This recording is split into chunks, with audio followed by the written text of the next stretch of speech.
All right, guys, welcome back to another episode of Thinking Out Loud, where we talk out loud. And there's uncut, unfiltered content. So if you like this kind of stuff, please like the video, subscribe for more, and let's get into it. So today we're going to talk about The Matrix Resurrections, the newest installment in the Matrix. Well, what was trilogy? Now it's what, quad movies and maybe a little bit more. So, a lot about this movie. First off, let me do warn you, there will be spoilers. So, like, if you haven't seen this movie, you probably shouldn't be watching this. But I'll tell you when the spoilers come. So, overall, I didn't really like this movie. I came in thinking, like, okay, you know what?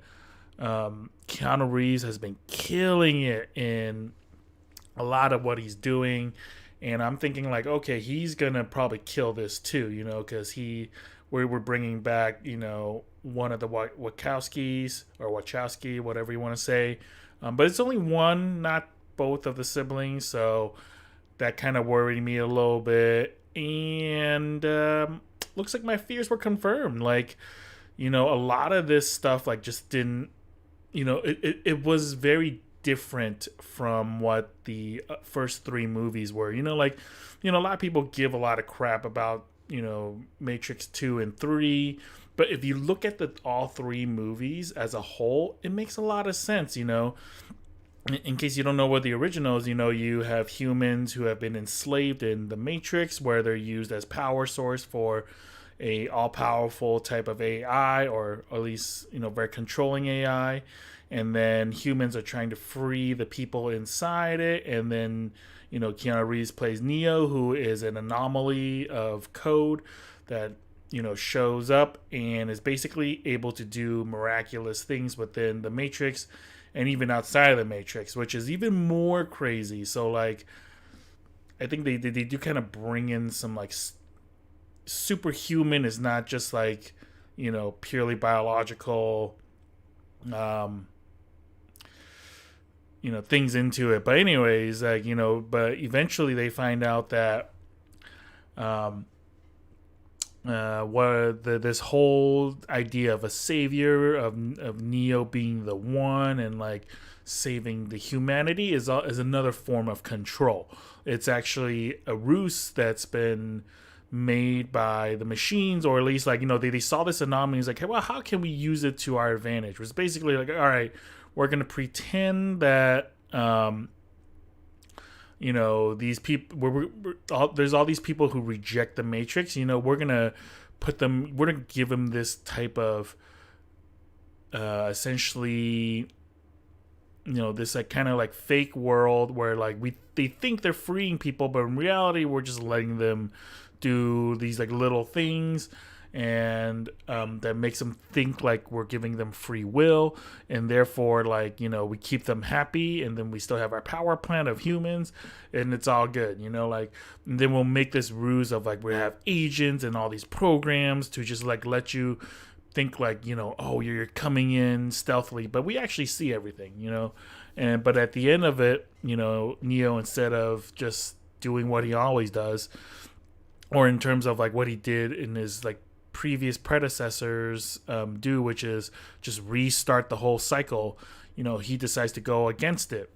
And now the fourth movie comes out, and like obviously everyone's like, well, what the crap happened? Like in the last movie, everything was solved, right? Like, the humans, and there's peace between humans and machines. And what happened? Like, Neo's clearly back in the Matrix. So what's going on, right? So that's the premise of the movie, of the new one. And yeah, like I said before, like overall, I wasn't crazy about it. Like, one thing that they lacked a lot of was like good fight scenes. One thing that was really good about the old one was like fight scenes. They had a lot of that bullet time and like slow mo thing, which is fine.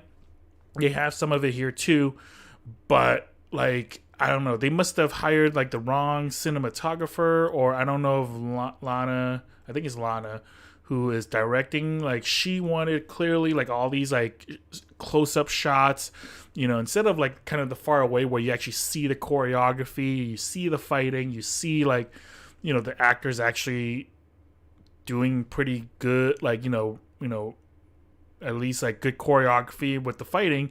Now it's all up close with the shaky cam, and I'm just like, oh god, like more up close shaky cam where like, you're trying to make it seem more exciting, but all it does is just really blur out what is actually going on. Like, so half the fights I'm like, are they even really doing choreography or like good choreography, or was it because it's so crappy, you just had to do these like really close up shots and edits so that you couldn't see how bad it was, like it like, because that was the one thing that was like super cool with the first one, was like all these people knew how to fight, like, or at least that's the idea, right? Like everyone knew martial arts, the whole I know kung fu, like that was like such an iconic and like one liner from Neo. And then the first fight scene between Neo and Morpheus is like, it's really dope. And they try to redo it here, what you see in the trailers. And it's like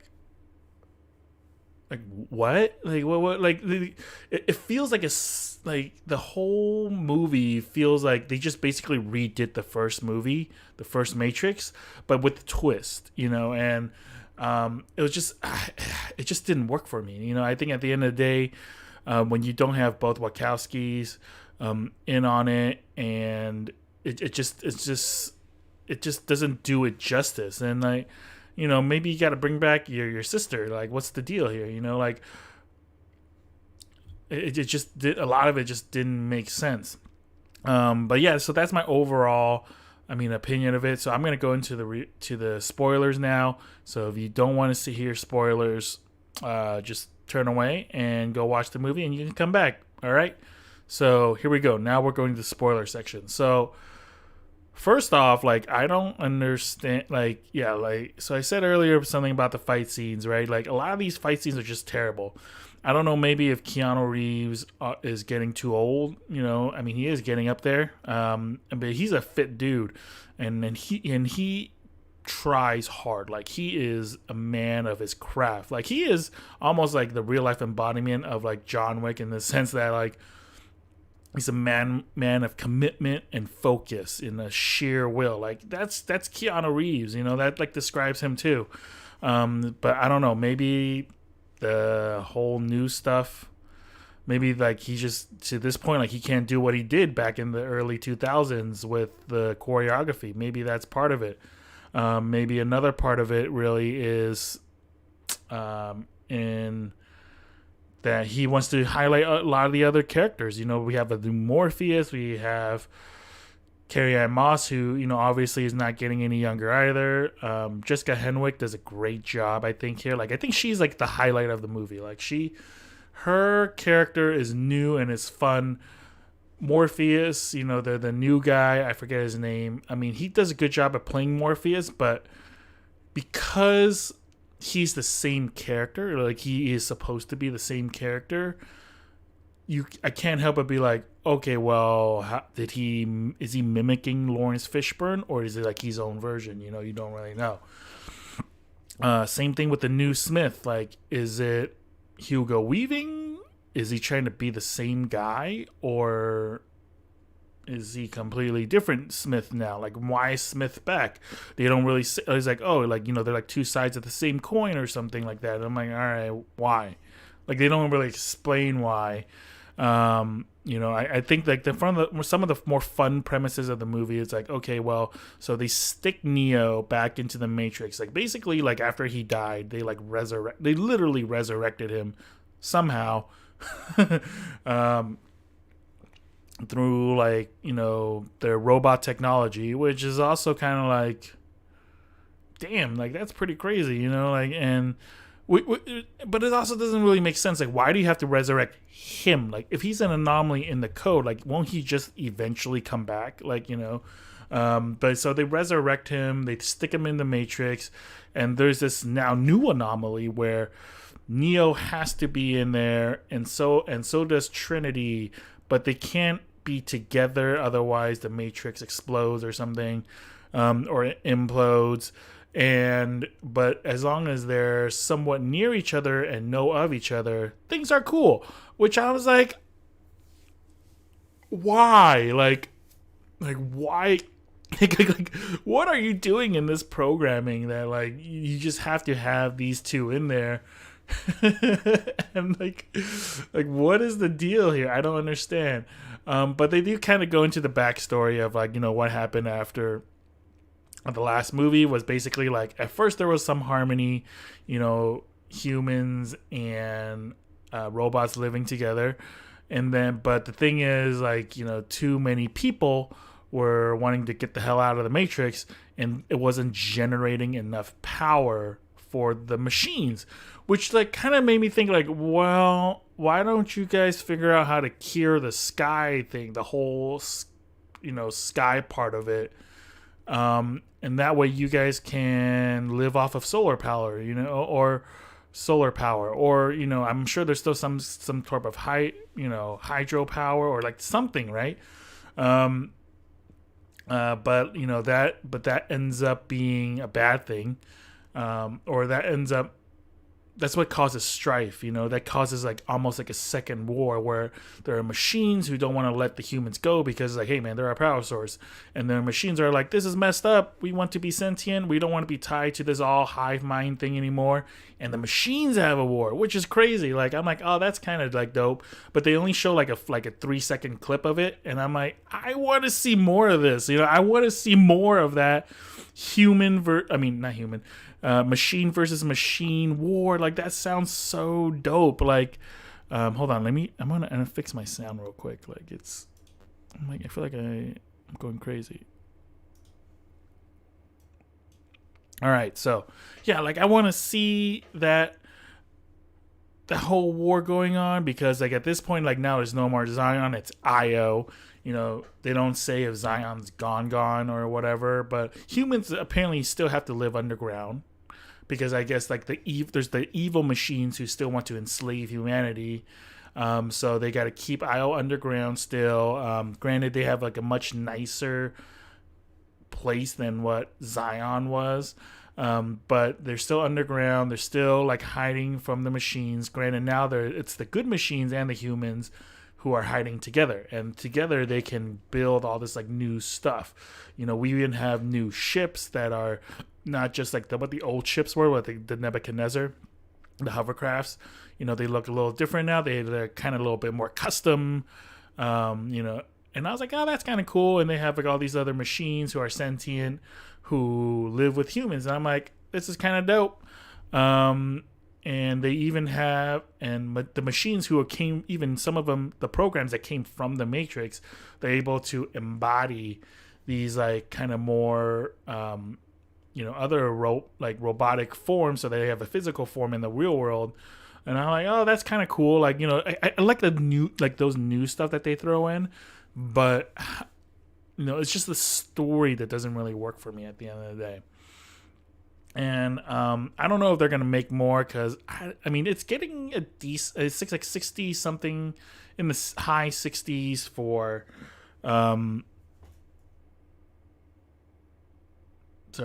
it's in the high 60s in terms of the ratings on Rotten Tomatoes. So I mean they could greenlight another one, but this week, I mean, it opened up with a lot of movies this week. Like Spider-Man is still coming. It just came out last week. The King's Man I don't think anyone's really watching that. To be honest, I think they picked a bad week to come out. But I don't know if they're gonna make enough in the box office to justify another movie. Other things I liked. I like Neil Patrick Harris. Where he basically his role is called the analyst, but at the end of the day, he is the ultimate like he is the machines, he is the mastermind, and he's also basically the new architect, because there's like, oh, the old guy who designed the old Matrix did it like all wrong, but I designed him. And I was like, so you're the new architect, basically, right? And like I like his character. Like it was very interesting in terms of like seeing him in in his form, but he's also but as a like overall like is he a dangerous villain? Because at the end, like he gets his butt kicked like left and right. He can't be killed in a lot of ways, but like he's not a very intimidating enemy in the sense that like the way Smith was intimidating is like, okay, one, he's an agent, he's super powerful because like normal humans can't beat him. No one has ever beaten an agent. He can dodge bullets and all this jazz, right? But this new guy, he instead, his one power is bullet time, or like basically slowing everything down to the point that like he because it's his program at the end of the day, and he just slows everything down so that like no one can do anything. And I'm like, okay, that's cool and all, but I would have liked to see him square off with Neo and like Trinity or something, where like he's just so good, like like they're both fighting him and he's like boom boom boom boom boom, like just blocking everything, and he's just like, please just stop, like as he's blocking them, it's like, you guys are embarrassing yourselves. And now Trinity and Neo have to do something else to beat him or something, right? Like I thought that would have been so cool, but and it would have been fun to see Neil Patrick Harris in that kind of role where he's just like a little bit more physical instead of just sitting there talking, which he does great. He's like a great monologuer, and he delivers lines like absolutely fantastic. But I wish there was just more of that, but there isn't. The one I want to say the most disservice character is probably Smith. Smith comes back and we're like, oh shoot, now it's new Agent Smith, but he's sort of an ally and yet not. Like it made no sense who Smith was. Like at first, like he's like another form of control. He actually he is actually a program who is used to control Neo, but then he fights back against the programming because like, well, Neo set me free before and I want to stay free somehow. But then he also kind of also doesn't want Neo to be super free. Like he wants only like a little bit of a leash, but not a full leash. And at the end, he comes into like basically almost saves a day, but then his alliance goes away, and I'm just like, who are you? Like, what is the deal? And he plays such a small side character that it was just like, if this was like food, right? He is if you had like a big steak, like he's basically the bread. Like he's not even the mashed potatoes or like potatoes on the side and the veggies or whatever. He's like the bread off like in the distance that you maybe have a piece at the end, the beginning, you have a little bit at the end, but it's at no point are you focused on the bread. Like so that's basically what Smith was. But yeah, overall, like, I think I don't know where they're gonna go with this stuff. Like I'm hoping they just don't make any more, or if they do, like put it into like a small TV series so that you can flesh out some of this stuff. They brought back Niobe with Jada Pinkett Smith. Like she's the last surviving member of the last war, because it's like, in the real world, 60 years later. Maybe that's, and I guess that's how they like reason, like, oh, well, Morpheus is dead because it's 60 years later. So everyone from like any time before that, but they don't bring back the kid, and all the younger people except for Santi. That's kind of cute. But overall, I'm just gonna wrap up now. So, anyways, overall, the movie I don't think is that great. Catch it on HBO Max if you can. Don't go out and pay for it. If you do, play matinee at best. And if you like it, that's great. I just didn't. It didn't really work for me. But